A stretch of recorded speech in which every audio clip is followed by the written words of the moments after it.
अस्सलाम वालेकुम नाज़रीन, मैं हूँ आपका मेज़बान खालिद जमील और आप देख रहे हैं प्रोग्राम मुकदमा अवाम का। और आज 3-4 जो बड़े अहम इशूज़ हैं जिनके ऊपर हम बात करेंगे। पूरे मुल्क के अंदर जमात इस्लामी ने महंगाई के ख़िलाफ़ जो है कि वो एहतजाज और धरने का ऐलान किया। और धरना डी चौक इस्लामाबाद में होना था। तमाम मुल्क से काफ़िले जो हैं कि वो इस्लामाबाद की तरफ रवां दवां हैं, लेकिन मुख्तलिफ शहरों के अंदर रुकावटें भी खड़ी की गई और बिलखसूस इस्लामाबाद रावलपिंडी को तो एक बार फिर कंटेनर्स का शहर बना दिया गया। और इस्लामाबाद रावलपिंडी के शहरी तो शायद इतने इस एहतजाजी मुजाहरे या धरने से परेशान ना होते जितना इन कंटेनर ज़दा रास्तों को बंद करके जो है कि इसके शहरों की आवाम का जीना दुहाल किया गया है।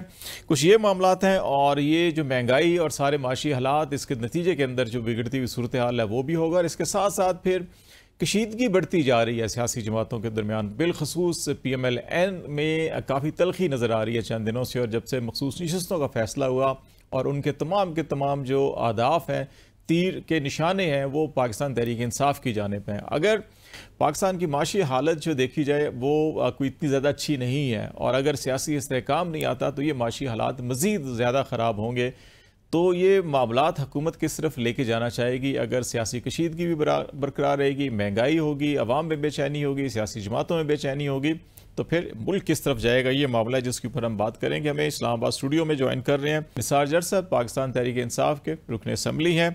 फरीद अहमद प्राचा साहब हमें जमात इस्लामी के सीनियर रहनुमा हैं, लाहौर से ज्वाइन कर रहे हैं। और खेलदास कोस्तानी साहब पाकिस्तान मुस्लिम लीग नून के सीनियर रहनुमा रुकन असम्बली हैं, वो भी हमें थोड़ी देर में ज्वाइन करेंगे। प्राचा साहब, आपसे हम पहले स्टार्ट कर लेते हैं। इस वक्त पूरे मुल्क में आपने एहतजाज की कॉल दी थी और कहा था कि इस्लामाबाद में धरना देंगे, तो इस्लामाबाद तो बंद कर दिया इन्होंने। कहा जा रहा है जी कि लियाकत बाग तक आप महदूद रहें और बस एहतजाज करें, जलसा करें और वापस चले जाएं। तो आप इस हद तक तो आपकी जमात कहीं थोड़ी सी खुशकिस्मत दिखाई दे रही है कि आपको भी कम से कम इजाज़त दे दी है उन्होंने, वरना तो यहाँ हर दूसरे दिन हम देखते हैं कभी इस्लामाबाद लाहौर में अदालतों में दरख्वास्तें जारी होती हैं, तो मुखालफिन को तो वो इजाज़त बिल्कुल नहीं दे रहे। और जो उनके अपने होते हैं वो बिन बुलाए आते हैं, एक एक हफ्ता बैठ के भी चले जाते हैं, उनको कोई पूछने वाला नहीं होता। तो इस वक्त क्या सूरत हाल आपकी जो पूरी एक्टिविटी है क्या है? और अगर ये महज एक जलसा करके, आज की कार्रवाई करके आप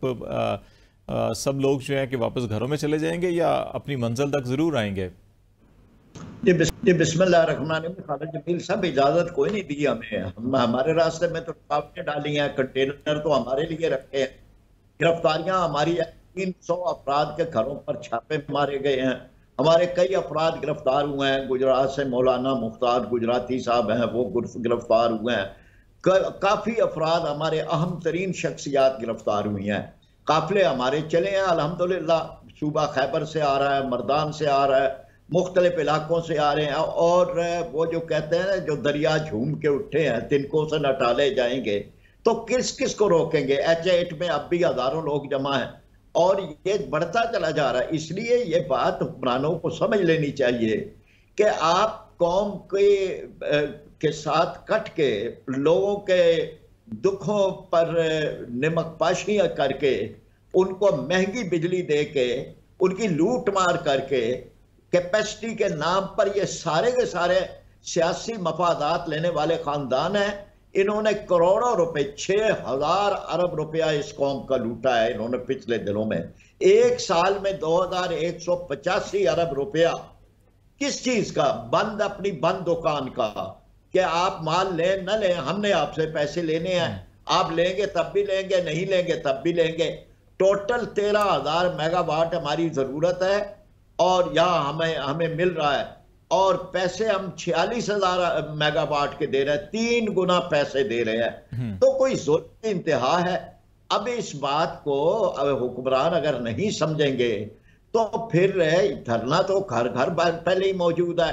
जिन लोगों के चूल्हे सर्द हैं, जिन लोगों को भारी बिल आ रहे हैं, एक बल्ब और एक पंखे चलाने वालों को भी 14-14, 20-20 हजार रुपए का बिल आ रहा है, तो किस तरह से लोगों को ये मुतमईन करेंगे? जबकि असल अलमिया ये है कि एक बहुत बड़ी तादाद है कि जो मुफ्त बिजली ले रही है, उनकी बिजली का खर्च मैं दे रहा हूं, आप दे रहे हैं। क्यों? किस दलील की बुनियाद पर? आईन पाकिस्तान का कौन सा आर्टिकल है जो ये इन हुक्मरानों को इस बात की इजाजत देता है कि ये मुफ्त बिजली लें, मुफ्त पेट्रोल लें, मुफ्त गैस लें? कोई कानून है और ये लाकानूनी चल रही है और सारे इसमें शामिल हैं। इसमें जो है वो आप लगा लें तो इसमें हमारी इस्टेब्लिशमेंट के लोग भी हैं, इसमें सियासतदान भी हैं, इसमें जुडिशरी भी है। तो सवाल यह है कि एक आम आदमी ने क्या जुर्म किया है इस पाकिस्तान में? एक किसान ने, एक मजदूर ने क्या जुर्म किया है कि उसको तो आप अपना बिल भी उसको भेज दें और चोरी करने वालों का उसको भेज दें, उसको बंद कारखानों का बिल भी भेज दें और खुद आप मुफ्त ले रहे हो, बल्कि आपके मुफ्त देने के लिए पाकिस्तान को मुफ्त पेट्रोल देने के लिए पाकिस्तान को पेट्रोल इंपोर्ट करने और आईपीपीस को डॉलर में अदायगियां करने के लिए आईएमएफ से पैसे लेने पड़ रहे हैं। सारा दबाव जो है कि वो आवाम को बर्दाश्त करना पड़ा। बिल्कुल आप ठीक कह रहे हैं कि इसमें होना क्या चाहिए। एक इसमें जज साहब से मैं ज़रा एक इनपुट लेता हूँ कि जब पीटीआई की गवर्नमेंट थी 2018 के बाद गालिबन 2019 के अंदर आईपीपीज़ के मामले के ऊपर एक इंक्वायरी भी की गई थी और उसके अंदर ये चीज़ पॉइंट आउट हुई थी कि बहुत सी कंपनियां ये जो कैपेसिटी के नाम के ऊपर चार्जेस ले रहे हैं कि अगर 10% या 20% वो प्रोड्यूस कर रही हैं और कुछ कंपनियां जो है बिल्कुल बंद भी पड़ी हैं लेकिन उनको भी अरबों रुपए मिल रहे हैं महीने के। तो वो रिपोर्ट भी जो है कि जट साहब कहीं उसका जो है कि वो अता पता नहीं चला, बहुत सी चीज़ों की निशानदेही हुई। तो ऐसी क्या मजबूरियाँ हैं हुकूमतों की कि हम ये सब जानते हुए भी इन चीज़ों को, इशू को हल नहीं कर सकते हम? जी बहुत बहुत शुक्रिया आपका। मैं समझता हूँ कि जी ये जो मामला जो हमारी आवाम हम सब फेस कर रहे हैं, इसकी बुनियादी वजह जो है वो बुनियादी वजह है कि आप जब इलेक्शन का मैंडेट चोरी करेंगे, आप जब पाकिस्तान में अनसर्टेनिटी पैदा करेंगे, आप अपनी मर्ज़ी के फ़ैसले मुसल्लत करेंगे, आप आवाम की राय का एहतराम नहीं करेंगे, आप जब ऐसा निज़ाम लेकर आएंगे जो कि सिर्फ आप गुलामाना सोच के तहत आप चलेंगे, तो यकीनन आपको ये चीज़ें जो हैं वो फेस करना पड़ेगी। मैं समझता हूँ कि ये सारे इफ़ेक्ट्स जितने भी हैं ये शुरू ही उस दिन से हुए जिस दिन से रजीम चेंज ऑपरेशन आया।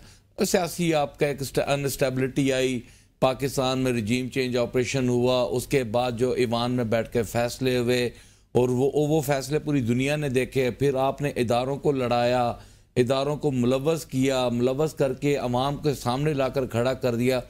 ऐसी सारी सूरत हाल में आपने एक फिर इलेक्शन भी करा दिया जो कि आइन तोड़ के इलेक्शन कराया गया।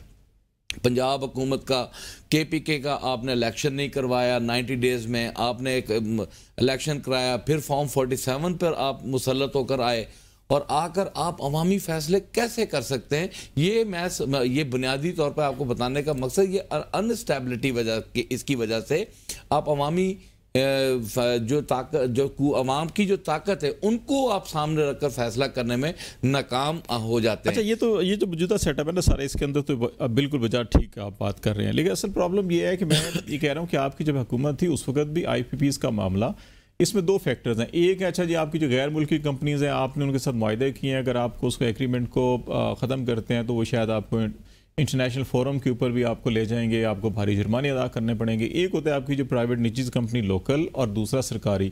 अब सरकारी कंपनी जो वो भी कैपेसिटी के नाम के ऊपर, चाहे आपकी वापडा की 21 हैं, चाहे आपकी 5 जेनकोज हैं, चाहे आपकी जो है कि इसी तरह से बाकी जो जितने भी सरकारी प्लांट्स हैं उनमें भी कैपेसिटी के नाम के ऊपर जो है कि बंद पड़े हुए हैं और पैसे लिए जा रहे हैं। तो ये तो ख़त्म किए जा सकते हैं। ये आपके दौर में भी ऐसे होता रहा है, उस वक्त भी ख़त्म नहीं हुआ ये सारे? नहीं, मैं एक आपको बात बताऊँ, देखें हमारे दौर में ना कोरोना का एक फैक्ट आया और उन दिनों में मैं आपके रिकॉर्ड के लिए आपके प्रोग्राम में जितने भी हमारे छोटे ताजर थे, जितनी भी इंडस्ट्री थी, बड़ी इंडस्ट्री थी, उन तमाम इंडस्ट्रीज को पैकेज एक दिया गया था और वो ऑन द रिकॉर्ड बात है, ये मेरी तरफ से कोई लगी लिपटी बात नहीं है। उसके बाद अब जब आप आ जाएं, आप मिनिस्टर वाटर एंड पावर की अब जब बात सुनते हैं, वो बेबस हैं। वो पाकिस्तान में बिजली चोरी के खिलाफ कुछ भी नहीं कर सकते। जितनी बिजली चोरी हमारे सिंध में हो रही है, आपका हैस्को जो है वो डिफ़ॉल्ट हो चुका है, आपका सेपको डिफ़ॉल्ट हो चुका है, आपका के इलेक्ट्रिक का तो बुरा हाल करके रख दिया है। ठीक है जी, ये जो लोड जो आपका बर्डन है, वो जब चोरी शुदा लोग हैं उनसे आप रिकवरी नहीं ले सकते, फिर आप कैपेसिटी के नाम पर जो है लोगों के ऊपर बिल जो है थोपते हैं, उसका इफेक्ट जो है वो सामने आता है। तो लिहाजा मैं समझता हूँ कि पाकिस्तान में इस वक्त जितने भी आपके देखें फेस्को हमारा जो है वो अल्हम्दुलिल्लाह वो एक प्रॉफिटेबल उस पे जा रहा है। आईएस को भी काफी बेहतर है, आईएस को भी बहुत बेहतर है, लेकिन मेजॉरिटी आपकी जो है इसमें आप हेस्को है, कोयटा का है, कराची है, आपका वहां के जो मुलाजमीन है वो बिल नहीं देते, वो मुलाजमीन बिल नहीं देते। प्राचा साहब ने बात की थी कि जो इदारे बिजली इस्तेमाल करते हैं उसमें एस्टेब्लिशमेंट ब्यूरोक्रेसी का नाम लेना भूल गए। आप ब्यूरोक्रेसी के दफ्तरों में चले जाएं, डिप्टी कमिश्नर्स के इनके दफातर में चले जाएं, 3 एसी चल रहे हैं, 2 एसी चल रहे हैं, कोई बिल देने वाला नहीं है, उसका बोझ भी अवाम ने उठाना होता है। बिजली महंगी ने आप जो इन्होंने इस वक्त आईपीवी को ना रिव्यू करके जो बोझ डाला है उससे आपकी एग्रीकल्चर तो टोटल तबाह हो गई है, आपकी इंडस्ट्री मुकम्मल तबाह हो गई है, आपका मजदूर मुकम्मल तबाह हो गया है, आपका छोटा ताजर तबाह हो गया, आपका असल मसला ये आ गया, पाकिस्तान का ये आ गया। मैं ज़रा प्राचा साहब को भी लेता हूँ कि अगर हम आवाम को रिलीफ देते हैं और ये सारी चीज़ें करते हैं तो जो IMF के साथ हमारी नेगोशिएशन या एग्रीमेंट हुआ कि हम अगर अपनी आमदन को नहीं बढ़ाएंगे, ये वसाइल इकट्ठे नहीं करेंगे तो शायद वो हमारे एग्रीमेंट भी ना हो और फिर बाकी दुनिया भी हमारी मदद ना करे, तो फिर पाकिस्तान की मईशत का भट्ठा जो है मज़ीद बैठा जा सकता है। ऐसी हमें क्या स्ट्रेटजी बनानी चाहिए प्राचा साहब? तमाम हम भी तनकीद करते हैं, बाकी सब भी तनकीद करते हैं, लेकिन मुतबादिल हल क्या होने चाहिए कि हम ये आवाम के ऊपर बोझ भी ना डालें और अपनी आमदन भी हम बढ़ा सकें और ये जो एनर्जी सेक्टर है इसकी एफिशिएंसी भी बेहतर हो जाए। तो क्या आपकी जमात प्रोटेस्ट भी कर रही है, धरना भी दे रही है, तो क्या कोई मुतबादिल प्लान भी ऐसा है कि अगर हुकूमत किसी जगह पे टेबल पे बैठाती है कि आए जी हाफिज साहब आए बैठें, कोई मशवरा दें हमें या कोई प्लान है तो वो दें, हम उसको इम्प्लीमेंट कर सके, तो वो आपके पास होगा या नहीं होगा? मिल सब कई चीजें हैं। IMF ने हमें ये तो नहीं कहा कि आप शाहाना अखराजात करते चले जाएं, और ये कि सबसे पहले तो अगर हमारी हुकूमत होगी तो हम ये सारी मुफ्त बिजली, मुफ्त पेट्रोल, मुफ्त डीजल, 90,000 गाड़ियां हैं वफाक के पास 3-3 किलोमीटर 1 लीटर में चलने वाली, हम वो सब बंद करेंगे। कोई किसी आईनी जवाज के तहत तो वो नहीं कायम है। फिर उसके बाद दूसरी बात, अहम तरीन ये बात है कि सोलर पर दुनिया, हमारे मुल्क में तो दरिया सारा साल बहते हैं, हमारे मुल्क में सूरज सारा साल चमकता है, तो हम क्यों ना सोलर पे आए। ये जो अभी आप दफातर की मिसाल दे रहे थे, बिल्कुल ठीक है निसार साहब ने, तो ये दफातर सारे दिन के वक्त खुलते हैं। हम जमात इस्लामी सारे दफातर को, सारी अदालतों को, सारी तालीम गाहों को सोलर पे करेगी। किस लिए हम जो है ये महंगी बिजली जो है वो लें और दें। तीसरी बात यह है कि जिन लोगों ने ये मुआहदे किए थे वो कौमी मुजरम है, जबकि हमारी ट्रांसमिशन का कैपेसिटी इतनी नहीं थी कि वो इतना लोड उठा सके, हमारी लाइनें, हमारी लाइन लासेस वगैरह। तो उसके बाद जिन्होंने मुआहदे किए, जिन्होंने कैपेसिटी मानी, जिन्होंने फिर इस पे फ्यूल एडजस्टमेंट मानी, फिर डॉलर्स माने, वो सारों को कटहरे में लाना चाहिए। आर्टिकल 6 के तहत उन पर मुकदमात हो। फिर उसके बाद ये कि ये जो आपने मुआहदात की बात की, ये मुआहदात जो है जिनसे हुए थे वो तो आगे इनको कंपनियां बेच के चले गए, जिनके साथ इनकी पार्टनरशिप थी। वो कोई आलमी सतह पे जाने वाली बात नहीं है, किसी ने स्टडी ही नहीं किया, किसी ने देखा ही नहीं है कि ये मामला है क्या।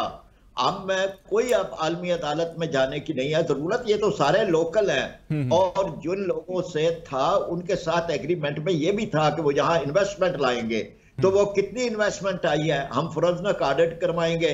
150 अरब डॉलर का लोगों ने जो लिया, यहाँ लगाया है प्लांट, 470 अरब डॉलर कमा चुके हैं और अभी कमा रहे हैं। तो ये सारी चीजें हैं कि जिनको हम ऑडिट करके हम ये समझेंगे कि कौम के सामने हकाइक लाए जाएं। फिर इसके बाद हम ये बात भी समझते हैं कि बहुत सारी चीजें तो यहाँ पर होनी चाहिए थी और नहीं हुई, उसकी तरफ आना चाहिए।